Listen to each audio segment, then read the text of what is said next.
हमारे साथ अन्याय अत्याचार होता है, हमारी महिलाओं का बलात्कार होता है, ये सारी बातें रो रो कर वो चिल्लाता है, सदियों से चिल्लाता है। जब मैं उनको कहता हूं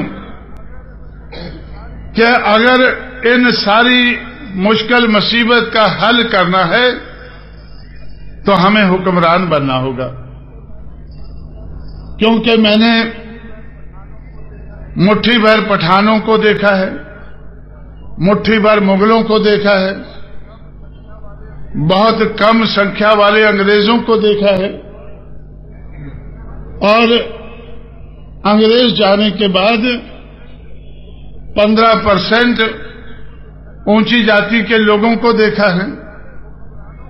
इन सारे हुक्मरानों को मैंने देखा है, इनके ऊपर अन्याय अत्याचार नहीं होता है, इनकी महिलाओं का बलात्कार नहीं होता है। क्यों नहीं होता है? क्योंकि यह अन्याय अत्याचार हुक्मरान के साथ नहीं होता है। अगर हमें भी अन्याय अत्याचार का अंत करना है, अगर और कुछ नहीं चाहिए, सिर्फ इतनी ही चाहत है कि हमें अन्याय अत्याचार का अंत करना है, तो उसके लिए भी हमें हुक्मरान बनना जरूरी है। देश तो बहुत बड़ा है, ये जरूरत तो बहुत बड़े समाज की, 85 करोड़ लोगों के समाज की, इस देश की 100 करोड़ आबादी में से 85 करोड़ लोगों के समाज की ये जरूरत है।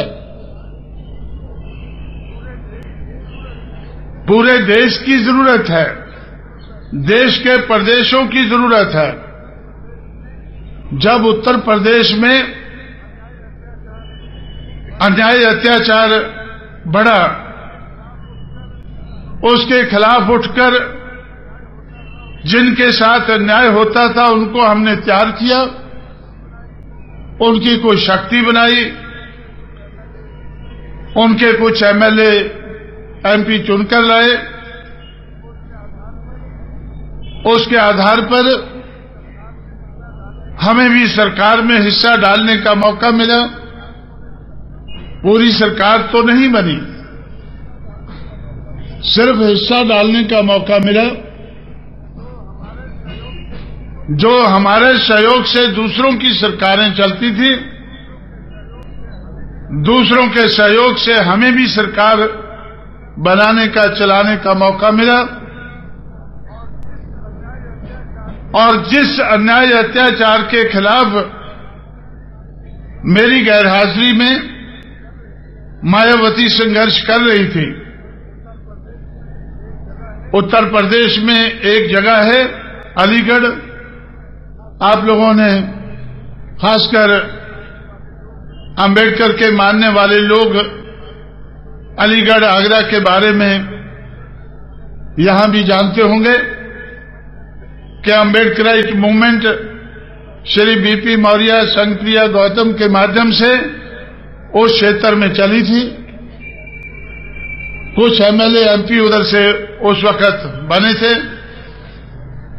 इसलिए जब वो मूवमेंट खत्म हुई, जो जाटव लोग, शेड्यूल्ड कास्ट के लोग उस मूवमेंट को चला रहे थे, वो अन्याय अत्याचार का शिकार हुए और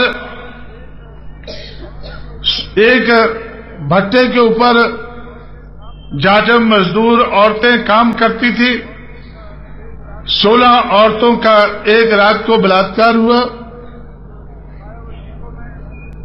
मायावती को मैं मुलायम सिंह यादव के साथ कोऑर्डिनेटर बनाकर दक्षिण भारत में चला गया कि अन्याय अत्याचार के खिलाफ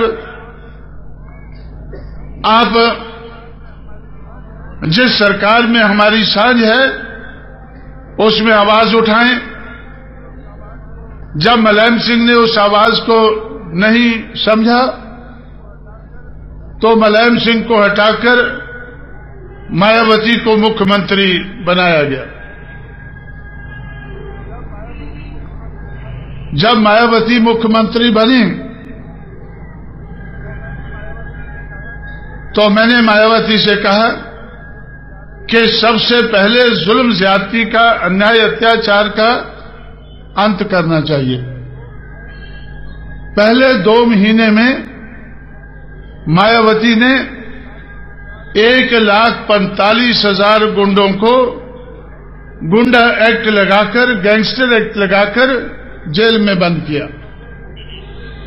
उत्तर प्रदेश के सूबे में 1,45,000 लोगों के ऊपर गुंडा एक्ट लगाकर, गैंगस्टर एक्ट लगाकर बंद किया और 2 महीने के अंदर जो गुंडे जेल से बाहर बचे वो उत्तर प्रदेश छोड़कर दूसरे प्रदेशों में भाग गए और बहुत लोग तो देश छोड़कर विदेश नेपाल भाग गए। जब तक मायावती की सरकार रही उनकी वापस आने की हिम्मत नहीं पड़ी। इसलिए साथियों, एक महिला के ऊपर हो रहे अन्याय को रोकने के लिए मजबूती के साथ सरकार चलाई। 2 महीने में अब मजबूती का असर दिखाया। उसके बाद जब दोबारा 1995 के बाद दोबारा उनको 6 महीने के लिए मुख्यमंत्री बनने का ऐलान हुआ, उसको शपथ दिलाने के लिए मैं लखनऊ पहुंचा तो पेपरों में हेडलाइन था कि मायावती उत्तर प्रदेश की दोबारा मुख्यमंत्री बन रही है। उनका नाम सुनते ही आधी गुंडागर्दी उत्तर प्रदेश में खत्म हो गई है और मायावती को सिर्फ आधी और खत्म करने के लिए बची है। उस आधी को भी खत्म करने के लिए मायावती को कुछ नहीं करना पड़ा। पुलिस का डायरेक्टर जनरल पुलिस एक चमार को लगा दिया गया। 3 एडिशनल डायरेक्टर जनरल पुलिस चमार लगा दिए गए। 4 IG police, 8 DIG police, 45 SSP. जब ऐसे लोग जिले से लेकर ऊपर तक लगाए गए तो गुंडागर्दी के खिलाफ, जुल्म ज्यादती को रोकने के लिए मायावती को एक आदमी को भी अरेस्ट नहीं करना पड़ा। अपने आप ही गुंडों को, जुल्म ज्यादती करने वालों को इशारा मिल गया कि हुक्मरान कौन है।